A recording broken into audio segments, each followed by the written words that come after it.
right?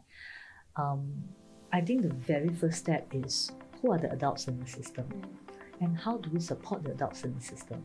So some call coaches, some call mentors, some call teachers, some call caregivers, whatever they are called.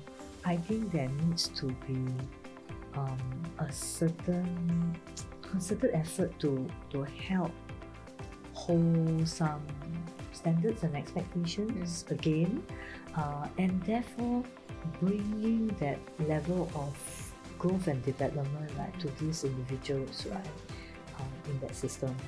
Yeah, so I find it very difficult to expect that just because you are put in that space, you know how to care for a kid. Right? Yeah. It's similarly just like parents, right? And you know why parents are all attending parenting Call. workshops? Just because you have a kid doesn't mean that you know how to be a parent. Yes. So now you're looking after other people's kids.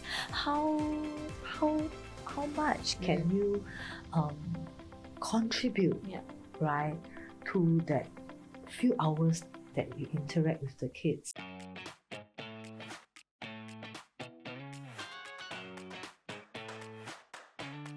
So in today's episode, we have Chuen Yin, who is the co-founder of Brave Fits, a student care center that supports children holistically, both academics and in terms of well-being. So let's say hi. Hi. Hello, thank you so much for being part of our podcast. Most welcome. Yes, so I think before we start officially, maybe you can introduce yourself, what motivated you to and create Brave Fits. Yeah. Okay. Well, I have been an educator for almost all my life. I was with the MOE. I started as a teacher that I taught math and music in a secondary school, and then I subsequently progressed to be vice principal, as well as a cluster superintendent. So I spent about 24 years in the Ministry of Education. It was a very rewarding journey. It was really fulfilling what I believe that I can do. But when it comes to a certain point when I, as a parent, experienced the system when my kids were in primary school, I think that was suddenly I became a little bit challenged and struggled. I have two kids, so one was a little bit more academically inclined. The other one was less academically inclined, and naturally with siblings you put them in the same school. And I must say that my second child was less academically inclined, was struggling quite a bit in the school with various challenges, not only just academic, but you see, we are in such a system when the academics are so important that it causes well-being issues as well, right? When a child enter P1 and start framing themselves against whether they do well for spelling, whether they do well for any assessment that's placed in front of them. And as a parent, I think it really got me thinking and wondering, what can we do, right? And as well as being in part of the system, I also understand that in a large system, there are a lot of considerations. There are various needs that you need to look at. And it's just this huge shift that will take a long time, even though at that point in time, right, we're already hearing a lot of new narratives about shifting away from a more achievement-oriented approach and talking about well-being. But because of all these multiple layers of consideration, I think there are various things that needs to happen before that shift can ultimately be made. And that point of time when I was struggling with all these thoughts and tensions, right, an ex-student of mine, actually she was the first batch that I taught when I first became a teacher, came to me and asked me if I can mentor her as she take on a different journey. She has always been in the corporate world and she decided to explore the education industry. And she was asking me what can she do, what are other avenues that she can take to enter into the education. And at that point in time, I start thinking that perhaps we do need, right, people from the outside of this large system to nudge and to support that direction, that narrative that we want to move into. Yes. And there was also a time when the MOE schools were started to look at school-based student care. And I was part of that whole discussion then, which I then gave her the idea and said, hey, why not? After school care, the entry level is really quite low. You can explore. And she excitedly set up the after school care, the business, and she was running for a while. Of course, I was very excited that someone else can also start growing this vision of mine. And that's where we are. And after that, after a few years, I decided to leave MOE and join her. Oh, that's nice. And I think what is always unique that I think I've also shared with you is like Brave Fits like focuses on children in terms of holistic approach. Like not only academics, it's like tuition.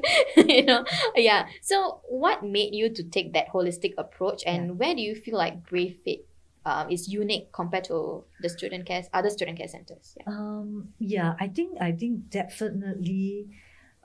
Initially, when we set it up, I think we were hoping to see it a little bit like a Trojan horse, right? Where we know that there's a need. Parent needs to go to work. There needs to be a space where parents will drop off their kids. They can care for the kids at least for half a day, because primary school only operate for half a day anyway, and especially in primary 1 and 2, when there's no after school lesson, there is no CCA program.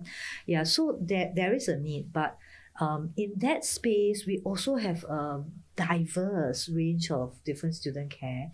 And typically that time when she entered the market, student care were very much framed in a more babysitting kind of role, right? Where the child is drop off, I make sure that he or she has lunch, and then they will sit down and do their homework. There's some homework supervision, and then probably just play some board games and things like that, wherever is available if you have finished your work, and just wait for a parent to pick you up.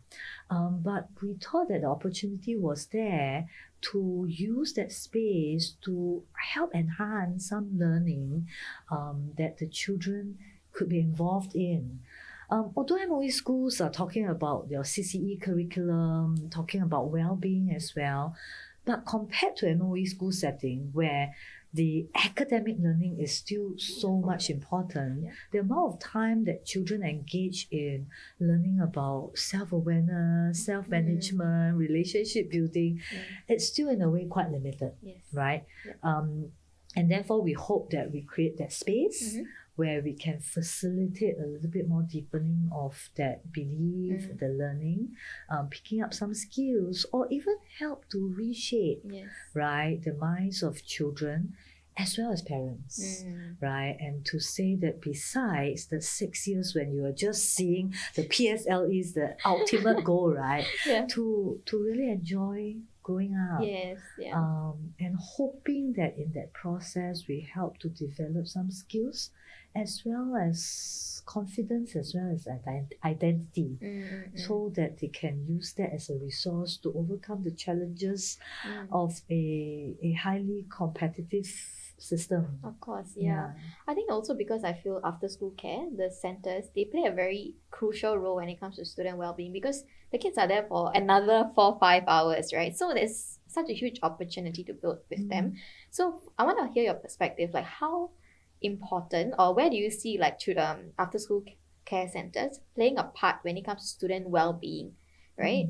That's something I would like to hear from you. So when we set out, we also sort of created sort of an identity for ourselves, right? Why do we exist? Why are we existing, right?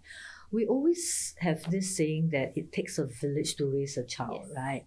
So who is in this village? Right, in the olden days, this village are family, uncle, aunties, neighbors. Whoever, neighbors. But now, I mean, it's still uncle, auntie, family members, but that's limited in that sense, because sometimes we also don't interact as much. So if we think about the idea of this village, and we will call it a village of care, right? Who are in this village of care? We then realize that being an after-school care I think we position ourselves very significantly in this village. Of course, there are school teachers, but like you say, they spend 4-5 hours in the afternoon. Yes. Right? They can go back home. Some of them have grandparents, helper, right? But beyond that, there are also many people that are left in the after school care space, right? And so that sort of shaped our identity that we want to be a significant member in this village of care, and we hope by entering this space we also role model what all after school care can play, the role that all after school care can play. Thanks for beautifully stating that, because I always believe that like after school care have a huge influence on children's well-being. And I'd like to go back to the point earlier, like previously there was this mindset where after school care is often seen as like babysitters. I feel that it still exists actually, that mindset.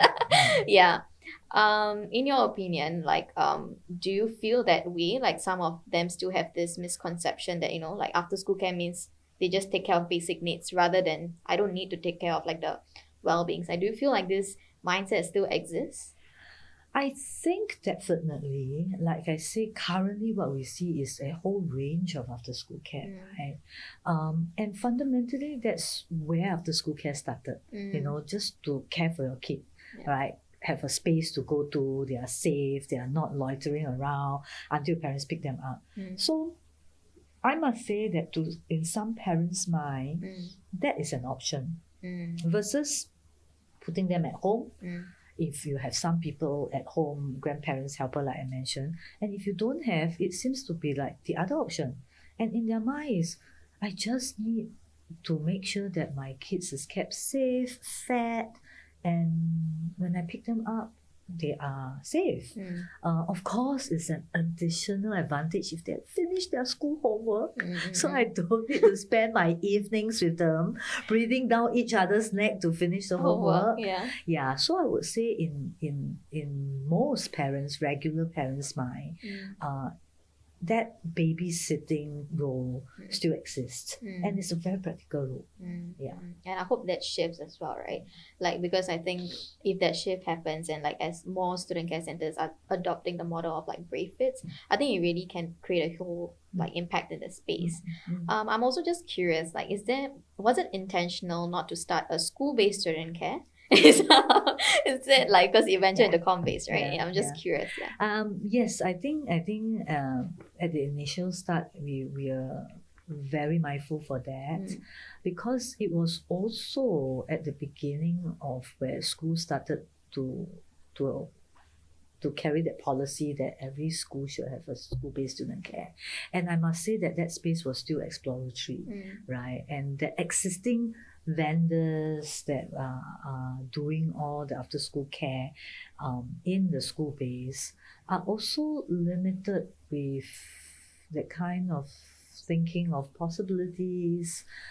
The other limitation that we thought was important was the physical space, because the space in the school is also limited. There are some school-based student care that are still using classrooms that are used in the morning for lesson, and immediately after lesson they have to sort of transform it, and how much transformation can you have within that time? So it is really just typically from a classroom to a classroom. So in the minds of many student care operators, it's still, we just need to provide classroom. They are still put in class. And so it was really quite intentional that we want to build a really purposeful space that it didn't feel like I'm walking out from a classroom to another classroom. And when you talk about well-being, physical well-being is one. And as a child is growing up, all the other stimulus in the environment, right, sensory, right, experiences are also important. And there's this belief that we always say that the environment is actually the third teacher, right? That you use the environment to educate the kid. So my long answer is really yes, it was intentional. Understand. All right. I think one thing that's also very unique about Brave Fits is how you all measure success for the kids, right? Yes, and I would like you to share a little bit as well. How do you measure success for the children? Okay, so for us, I think it was really intentional that we didn't want to go down the road of academic success. Yeah. I'm not saying that academic success is not important because they are all tied, right? But we didn't want to do tuition, additional tuition. But we believe in very important skills, and I will call them life skills that will help them, whether you are looking at the academic pursuit or your interest, talent area, or whatever, and even beyond school, right? And these two sets of skills that we find very important. One is the social emotional skills. All right. The other one is what I call the executive functioning skills, right? And executive functioning skills take care of even basic skills of organizing, Planning. okay, memory, planning, or even this interesting skill called task initiation. Yeah. And sometimes when you work with young kids, you realize that this part of task initiation, and it may not be just young kids, right? Yeah. We work with adults as well, right? We can sit there, procrastinate, and take a long time to even start that work that we needed to do. So we look at these two sets of skills, and I wouldn't say we measure, but we see those skills as our key outcomes of our work, our curriculum, and we do give feedback, right? We do assess each and every one of our child according to that two sets of skills in a sort of rubric. It's not like you get A, you get B, but it's really about using that formatively to say that what's an area that we need to maybe pay attention a bit more. So each year we do up this skills report based on these two sets of skills, and we share with parents. For the older kids, we even get them to do a bit of self-assessment so that they can reflect upon them. And we do have parent-teacher meet to talk through that two sets of skills with parents.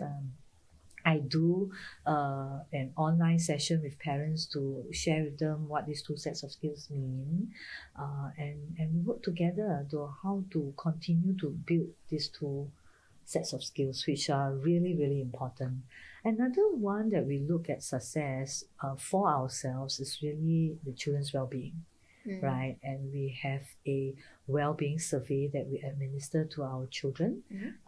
We also have a well-being survey that we administer to our teachers on their teachers' well-being. Okay, that's good. Because fundamentally, if the adults in the system that are creating this space for the kids are not well, I think it's very difficult for us to sort of support the well-being of the children. So we keep track of this, and we continue to monitor them and say, okay, what else can we do to support the well-being of both the adults and the children in our space. I think it's very interesting how it was very intentional that you wanted to measure these components, right? Like teachers' well-being, and then like students' well-being, and executive functioning skills. Do you feel like, because even for schools, even though it's academic focused, do you feel this is something that they should adopt, where well-being is like actually one of the success criteria for a school to thrive? That's like something I would like to hear from, especially as a former educator. I find it very difficult to answer this question. Okay, intuitively say, what gets measured, right, become important, right? What doesn't get measured will be forgotten, right? But yet I worry a lot whenever we introduce new standards, expectations to be measured. Because how we use assessment, there are various ways of using assessment, right? How you use assessment is fundamentally the most important thing. But I must also say that we have been such a successful system in a way that we use assessment quite summatively. Summatively to say that, okay, so this is the measure of success. So you're doing well, you're not doing well.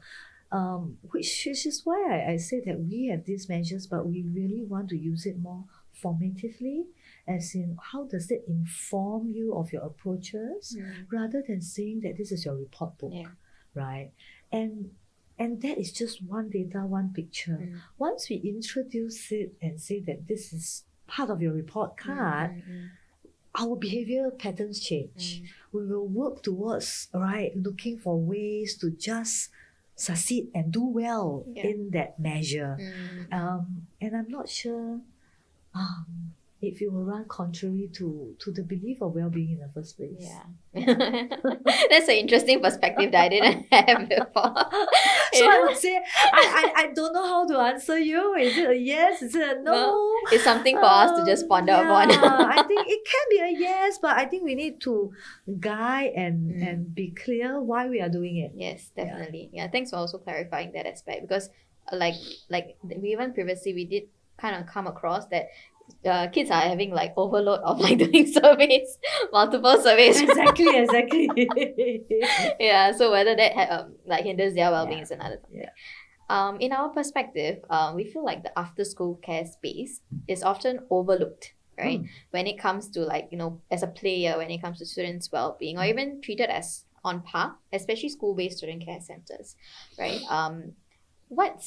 What's something that you hope that, after school care, student care centers can achieve, or like rather get support in, so that you all can continue to support the children's well-being further? Yeah. Okay. Let's break it down. My wish list, right? Yes, your wish list.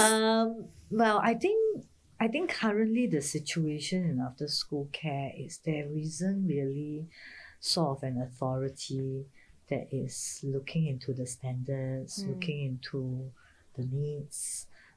We do have two agencies that are sort of like pseudo looking after parts of it. Yeah. Of course, we have MOE that will really have their eye on the school-based student care because it resides within the school. So that kind of expectation that is set in that space, I think it's still quite clear. But that is sort of that boundary of their influence and authority. Then in the community-based student care, which are really wide-ranging, right? You have an agency called the MSF that will look into the subsidy for certain levels of family with certain income to have their kids sent to after-school care. But they don't really look after the programming or certain expectations and standards of what are you even doing in that 4-5 hours in the afternoon. They may have some guidelines on the space versus the number of kids kind of ratio. Teachers' development is also nobody taking care of. So if we even want to talk about what kind of support, then I think this first piece needs to be identified.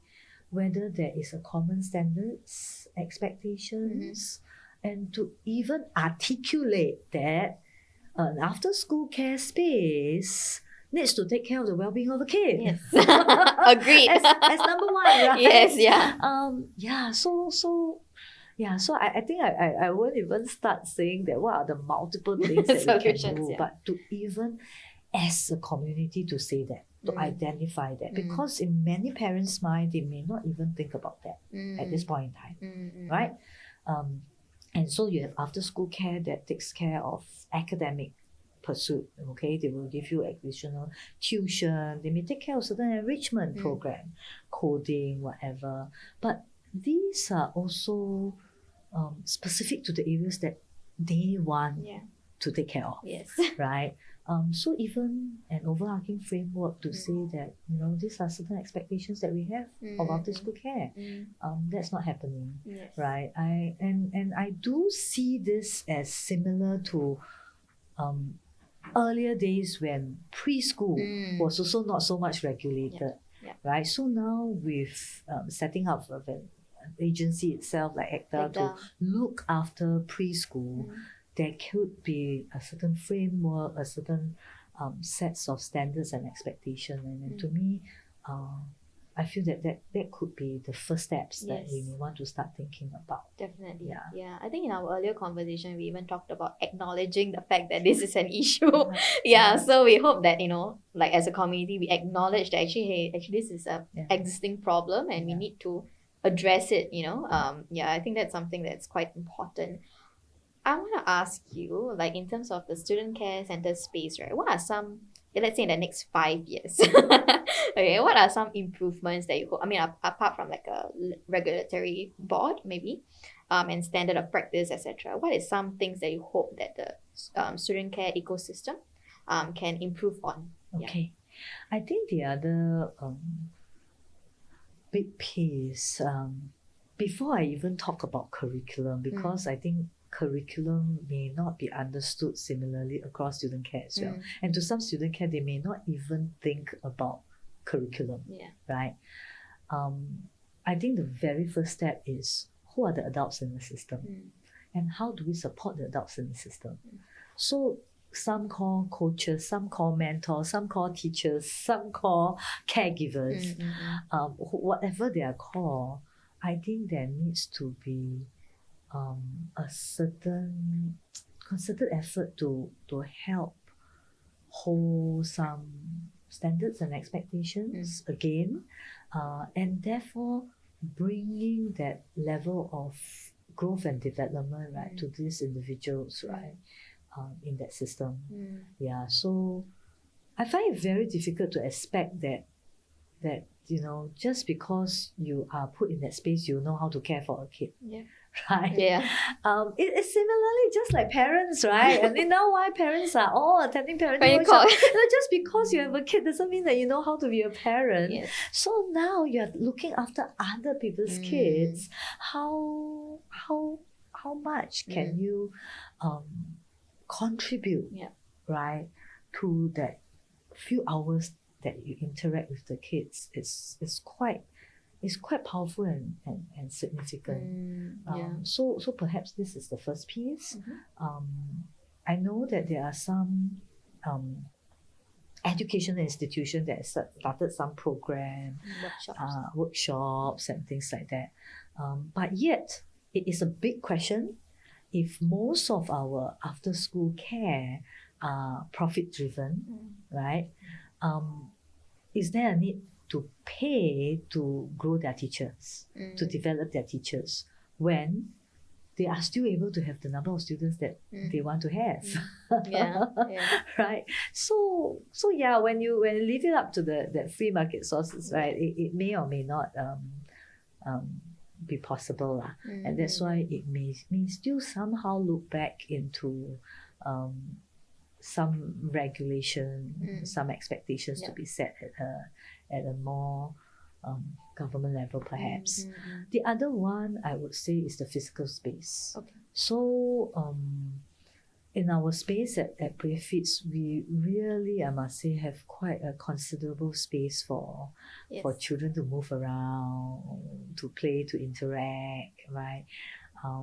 But not all after-school care would have that space, or would have put aside that resource to say that this is important. And therefore, with market forces to say that you just go and find a space and make sure that rental makes sense to you, right? Operators may not put this as a priority. So, well, but if you ask me to choose, I would still say teachers' growth, teachers' development is still important. To at least help and support the adults in managing the system, because I think even in the education space, when we are seeing more and more complexity, an example will be kids with special needs, right? Do we all know what to do? Right? And even if they have not classified as special needs, in every individual kid will have different needs. How to even identify needs? And even after identifying needs, what do we do about it? I think that's two like amazing points that you brought up, like teachers' well-being and also teachers' development, because in this space, because of it's not being regulated, like those who are in the space as educators, like the staff there, are not like NIE trained. But we do see value in those who are not, like maybe are not formal educators in the space, because we feel they can connect with the students in a different way. Yes. Right. That's why we feel like after school care really have a huge Yes. impact on our Yes. well-being. Yes. Yeah. So, but where can we come in to really, help them to train them further to better manage the children's well-being is something I definitely align with you. Yeah. So thanks for bringing up the points. Yeah. I would like to also understand, is there any stories that you like to share that, that happened in Brave Fits, right? That made you really know that, I am in the right direction when it comes to setting up Brave Fits, like whether it is like a student's like success performance or like strengths or positive qualities you observed that maybe made you think like, hey, I think we are in the right direction. Okay. I mean, we are not like primary school where we'll track, right? Which secondary school they go and things like that. But it's really based on our regular observation. One aspect of it is we found that our children are a little bit more skilled in terms of the social emotional aspect of things, right? They are fond of talking, engaging in conversations with adults, and because we are residing in a larger space called common ground, right? And then we often give them projects to go out and speak to different adults, different people. So we create that opportunity for them as well, and we always get some of this feedback, right, to say, wow, your children can ask really interesting questions. They can really engage in the conversation, and so that level of confidence that they have, I find that something that could be because of what we are doing right. I mean, of course, it could be parents as well that engages with them. So examples will be, every year we do try to create a community project for our children, because we do want them to connect back to how they can give back to community, right? So like one year they actually organize a carnival, all right, for everybody in that building. And these are like children. Of course, our teachers need to do quite a bit of work, scaffolding, but they were able to hold and organize and man a food store, a fun fair store, kind of things on their own, and engage with adults, right? Just last week, actually, we collaborated with Bedok Library, and our children went there and did an event in teaching fellow children and even some adults that came. I brought the children there, right, about how the brain works and how you can have different activities to engage the brain better. So we had very positive comments from the library staff, the librarians as well, although they did make a lot of noise. That's one aspect. But in terms of individual kids, I think we are also very heartened that we all know that different children have different needs. So at some point, kids may face really challenge in terms of adjustment. And being in a preschool or a childcare moving into P1, right, it's a huge transition. Everything is different. The size of the height of the basin is already different. So we have a number of kids that will have some of these adjustment issues. And what typically will happen is they already have to adjust in primary school, and then after that they have to adjust in after school care space. Or it could be children in a different stage of transition. For example, there is some change in family dynamics, right? Parents decided to stay apart, whatever. And those moments are really critical in helping to be there to support the kids. And I would say that our teachers at Brave Fits really pay attention to such things. And we will try to work with parents, and sometimes we even work with the counselors in schools to say what can we do to support that child, right? And there were a few cases, which I wouldn't go into detail, right? That parents have come in and tell us that, we don't know what we will do if British is not around, right? I have to go and work. I cannot be there 24/7. Yeah. And whatever that British is doing is really helping both the parents as well as the kid, right? And when we see them grow, and we see them when the day they leave us and still comes back once in a while to help out even, right, with the younger children, I think that's sort of enough for us. I'm sure you will be very proud. Yes. So I think I would also like to understand, because I feel for Brave Fits, what's also unique is you work with a lot of community partners. Right. Whether is it the common ground space? Yes. Yeah, common ground space or partners. But I would like to understand also, right, where do you feel more support can be done when it comes to working together with community partners, like even like Forte360, whether it comes to to cater to children's well-being, whether in a community-based children care, even a school-based children care center, where you feel more support can be done? I'm not quite sure about support. I mean, currently I do find that community partners are very willing to partner each other, and I'm excited by the energy. And I must say that it could be because as a society, we have progressively in building such space for community to come together. So like where you are here, right, and where we are at Common Ground, I think it is really acknowledging that as government can't do everything, right? So when you have more NGOs, social enterprises that is sprouting out, and I must also encourage that young organization like Forte360, right? Yeah, and I thank young people for having the energy to start some of these enterprises and organization, right? Does shape, right, how community works together.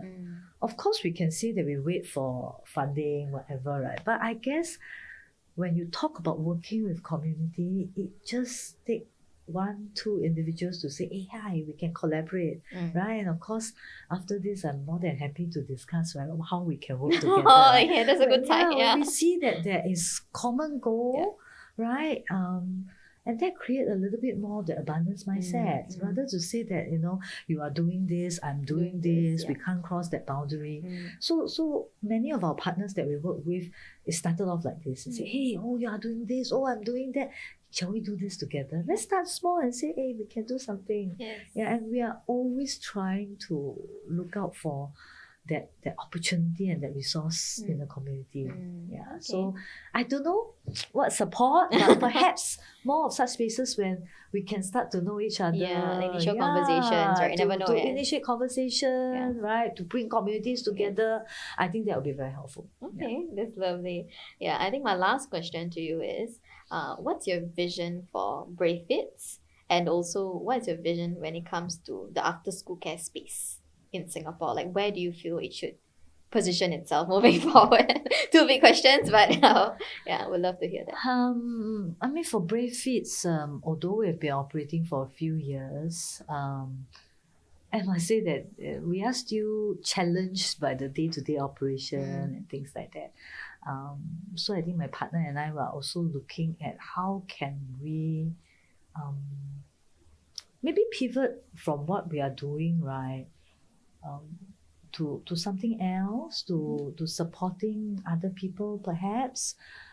So we had tried in over the last 1-2 years to sort of go out and offer ourselves as a training and consultancy partner. But I must say the take-up rate may not be so high.